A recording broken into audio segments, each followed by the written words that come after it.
There's a man buried somewhere in the Florida ground. Or maybe he's not buried at all.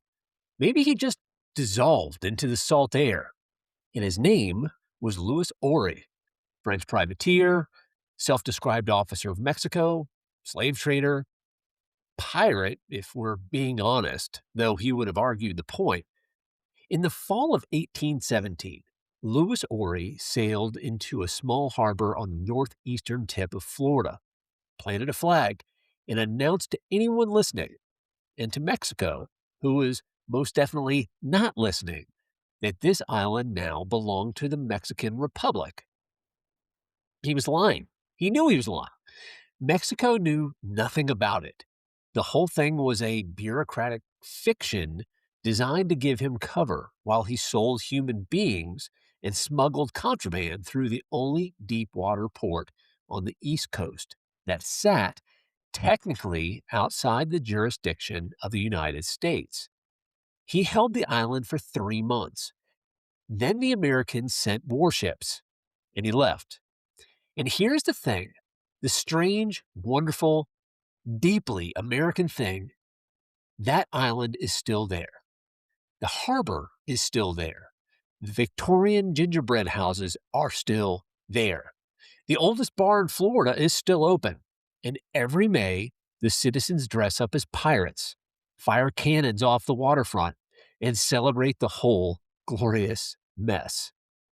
This is Fernandina Beach, Florida, the Isle of 8 Flags, and you've probably driven right past it. You're driving south on I-95. You've crossed into Florida maybe 20 minutes ago. The Georgia pines have thinned out. The air coming through your vents smells like something green and slightly wet. You see a sign, Fernandina Beach, next exit. And most people don't take it. Most people are headed to Jacksonville or south toward Daytona, or all the way down the peninsula to wherever Florida keeps promising warmth and distance. Fernandina Beach sounds like a beach town. You've been to beach towns. You know what they look like. A Walgreens, a Dairy Queen, a strip mall selling inflatable flamingos and hermit crabs in painted shells. You stay on the highway. This is understandable. This is also a mistake, because if you took the exit, you would cross a bridge, and on the other side of that bridge sits something that should not logically exist in 21st century Florida.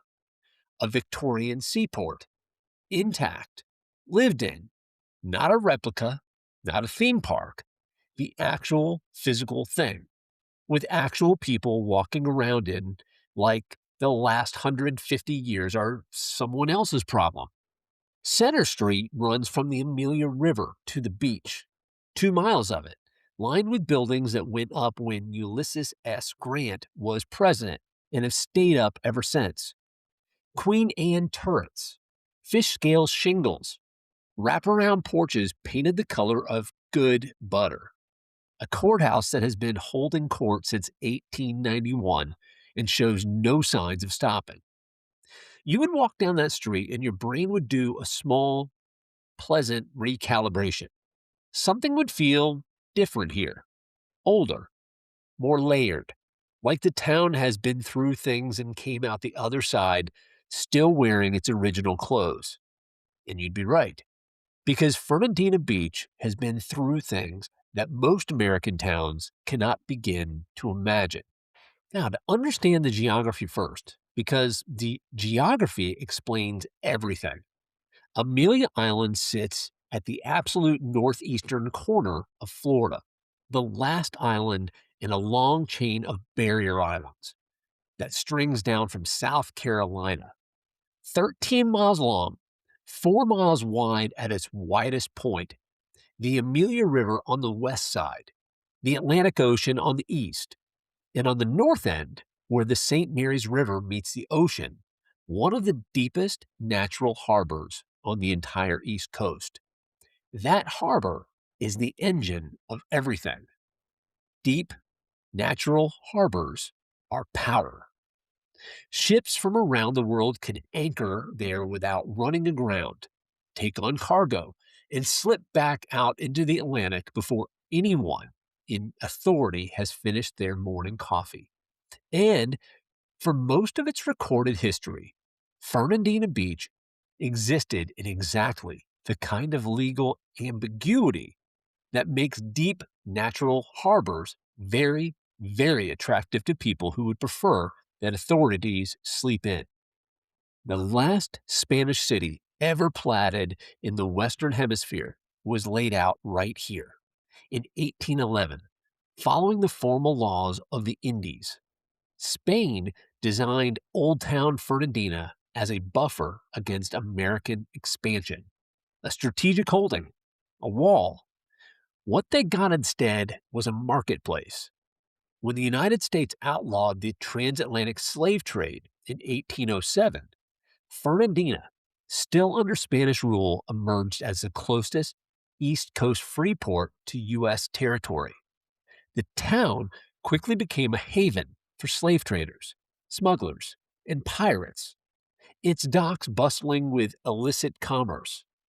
Before Florida's transfer to American control, an estimated 5,000 enslaved people passed through this harbor, bound for plantations across the South. This is the part of the story the gingerbread houses don't advertise. The prettiness and the horror are braided together here, the way they are in so many American places, if you look long enough. 8 flags. Let's do the count because it is genuinely absurd. France arrived in 1562 when Admiral Jean Ribault landed and took possession in the name of the French crown. 3 years later, Spain took over and lived at peace with the Timucuan people, who had been there all along. In 1763, England's flag flew over the island when Spain ceded all of Florida under the Treaty of Paris.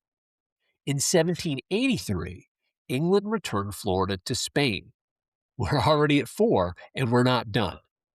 In the early 1800s, resentment against Spanish rule caused a group of patriots to reorganize the Republic of Florida, and they seized Fernandina and hoisted the Patriots flag.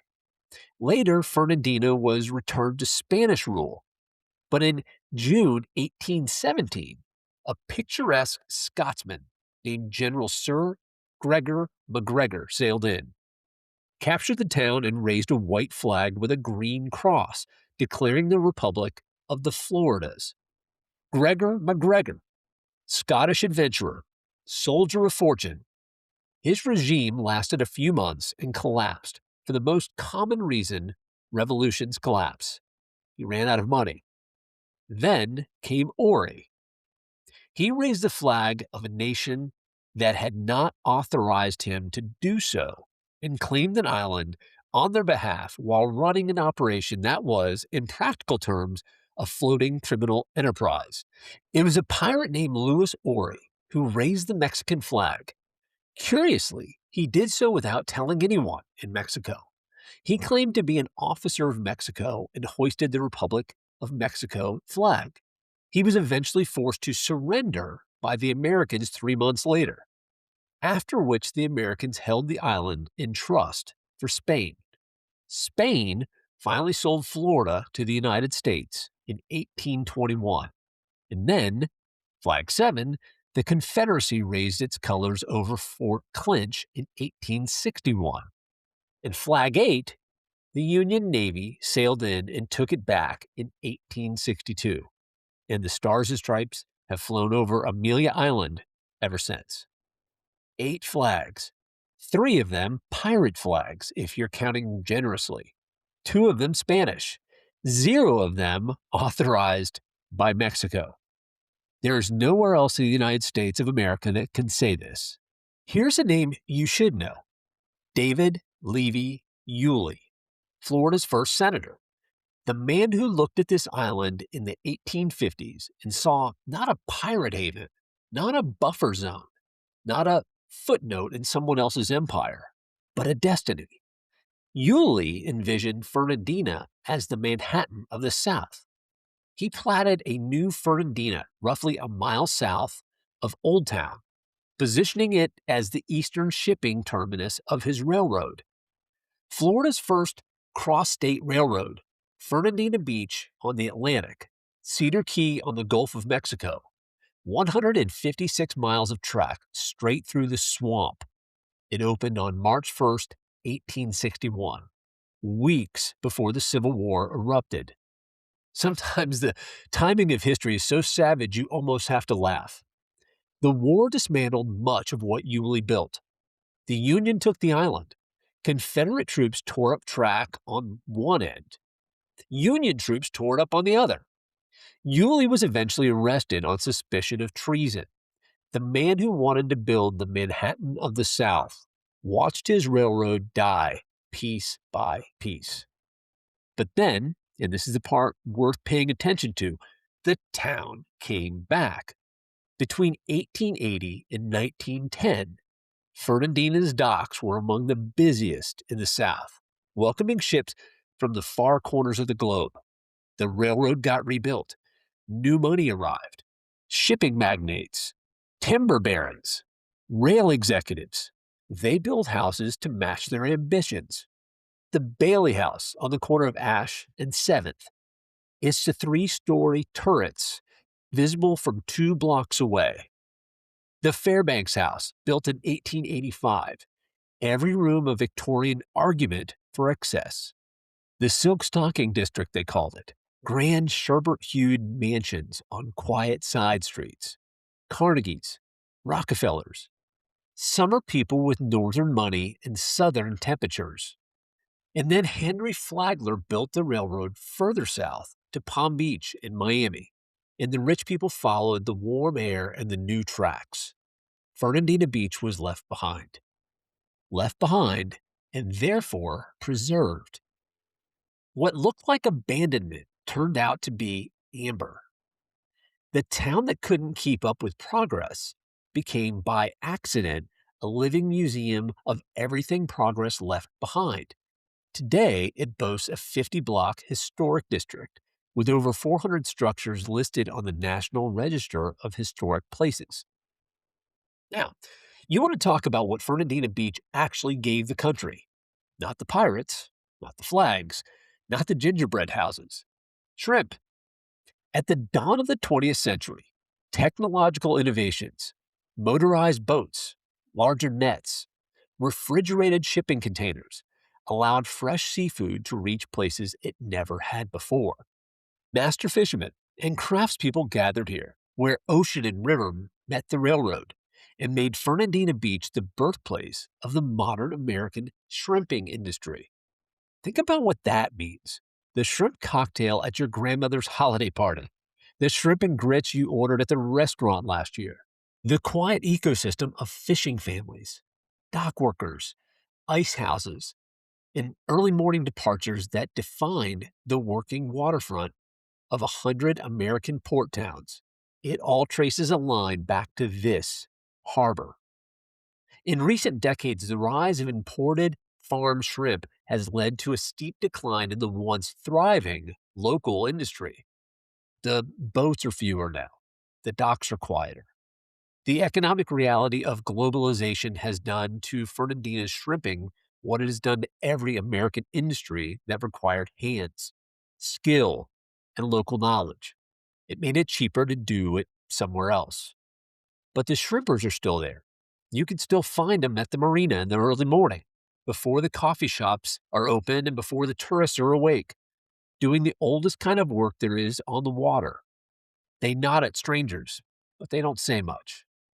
And every first weekend in May, the whole town dresses up, fires cannons, and holds the Isle of 8 Flags Shrimp Festival. 100,000 people descending on a town of 13,000 to celebrate the industry, the pirates, and the strange fact of the place's continued existence. Now, at the corner of Center Street and 2nd, there's a bar, originally constructed as a haberdashery in 1878. Louis G. Hirth bought the Prescott Building in 1903 and replaced shoes with booze, naming it the Palace Saloon. Hirth called upon his old friend, Adolphus Busch, founder of Anheuser-Busch, to assist him with the design of the elegant bar, and Busch reportedly traveled from St. Louis to oversee the installation of the now famous fixture. The result, a 40-foot curved mahogany bar, inlaid mosaic floors, embossed tin ceilings, hand-carved mahogany, caryatid figures watching you from the corners, undraped female forms, which were considered somewhat racy for 1903 and are somewhat racy still if you're paying attention. The palace kept complimentary towels hanging from its bar so men could wipe foam from their mustaches, and a 14-pound brass spitting jar for its many tobacco chewing customers. The image that creates its own small novel. The palace was the last bar in Florida to close on the eve of Prohibition. Hearths sold until midnight and grossed $60,000 in a single day. People came from neighboring states to stand in line. The whole thing had the quality of a carnival and a wake simultaneously. The palace survived the Prohibition years by selling Texaco gasoline, ice cream, special wines, 3% near beer, and cigars. The bar that had been the ship captain's pride spent 14 years as a combination filling station and ice cream parlor and never stopped being, in spirit, exactly what it was. When Prohibition ended, the palace came back swinging. A fire in 1999 nearly ended it all. Instead, it was restored, detail by detail, back to its original self. Legend has it that Charlie, a bartender who lived in an apartment above the saloon and passed away there in 1960, still haunts his longtime haunt, pouring beer for customers and playing pranks on the staff. One employee recalls cleaning up alone after close and finding 2 glasses of whiskey waiting on the bar. The oldest bar in Florida, still open, still on Center Street, still, by some lights, haunted. Order the Pirate's Punch. Don't ask too many questions about what's in it.